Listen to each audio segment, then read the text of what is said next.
Welcome to another edition of the News Review. Now, in this edition, fighting rages between government and Taliban forces on the outskirts of three major cities in southern and western Afghanistan. Officials and residents reported that Taliban militants have entered parts of Herat, Lashkar and Kandahar, seeking to seize cities from the government forces. In Herat, hundreds of people have fled their homes to seek shelter closer to the heart of the city. This a day after the militants attacked the main UN compound in Herat on Friday, killing a security guard. The Taliban launched a widespread offensive across the country in early May. The militants control about half of Afghanistan's districts, including the border crossing with Iran and Afghanistan.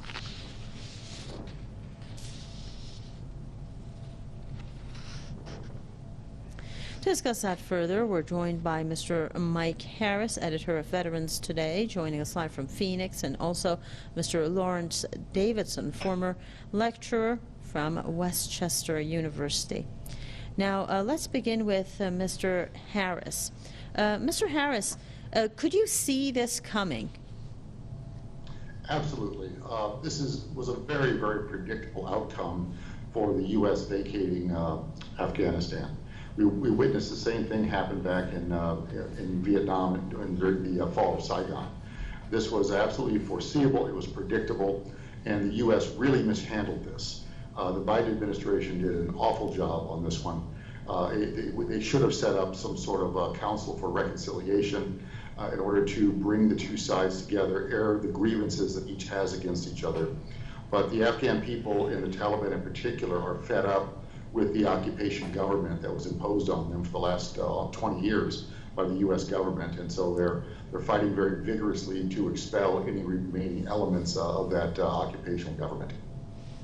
Thank you very much. Mr. Davidson, in what way do you think the Biden administration could have helped the situation not get so much out of hand? Well, I don't think that reconciliation was possible at this point, actually. Not that it wouldn't have been worthwhile to do that, but I think this is inevitable.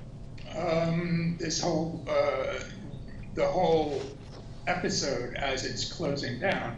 As your other guest said, it's what happens when you lose a war. I mean, you're an occupying force, you're there supporting a rather unpopular government, and you're losing the war. So just like in Vietnam, you're going to have to evacuate the place at a certain point.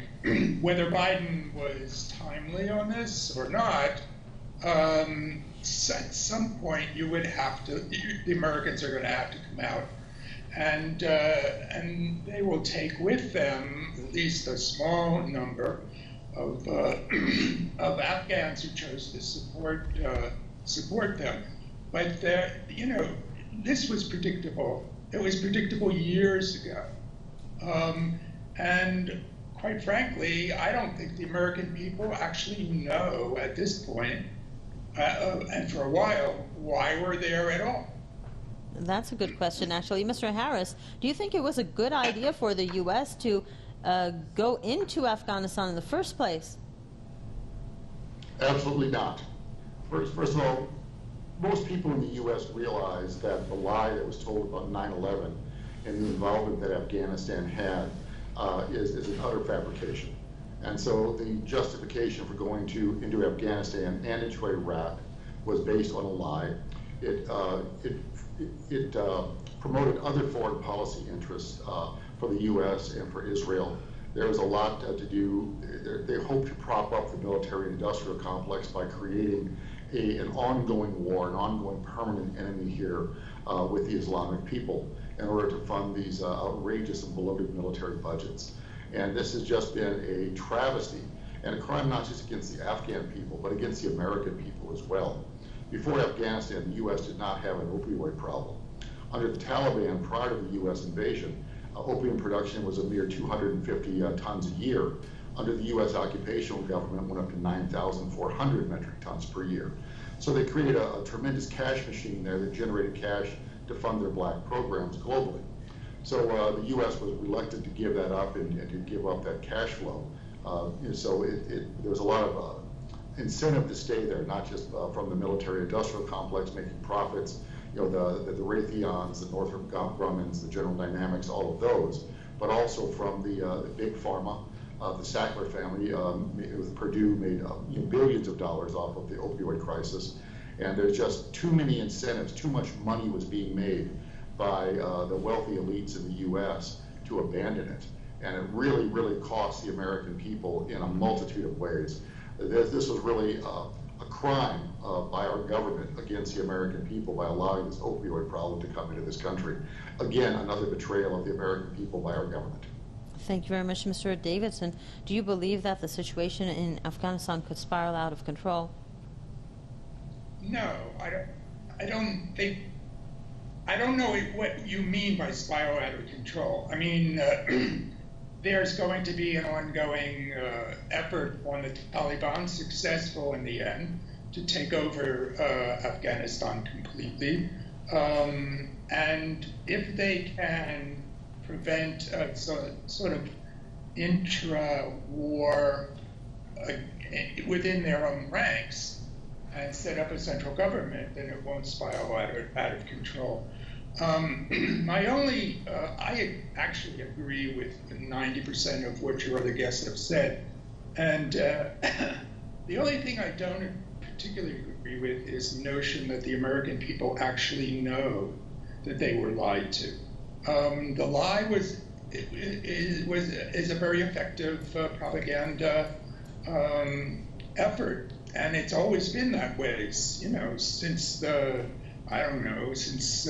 certainly since Vietnam, you've been able to lie to the American people almost with impunity in ways that get us involved abroad. And I don't see that very many people actually understand this, and certainly they don't rebel against it.